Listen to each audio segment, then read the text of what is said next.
গাইলে হবে না রে বাবা, বালিশের সাথে মাথা লাগায় চিন্তা করো, কবরস্থানের দিকে তাকাও।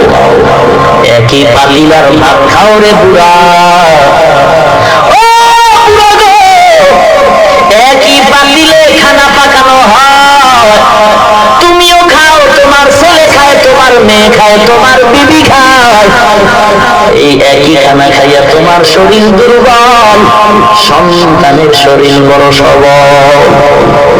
বুড়া মুরব্বি ছোটবেলা পানি বা কাঁচামরিচ খাইয়ে কি লাভ রে লাভ। এখন কর্মা পোলাও খাওয়ার পরেও সেই শক্তি আসে না। চিন্তা করো, আজরাইল তোমার পেছনে তাকায় দেখো কত লাশ। এমন কোনো দিন নাই যুবকের লাশের খবর নাই, ঘুমের ঘরে মরণের লাশ। কয়েকদিন আর মাস্তানি করো না রে বাবা, এত বুঝাইলো তুমি বুঝতে চাও না, খালি ভালোবাসার গান গাও, নামাজ নাই। গান গাইলে কি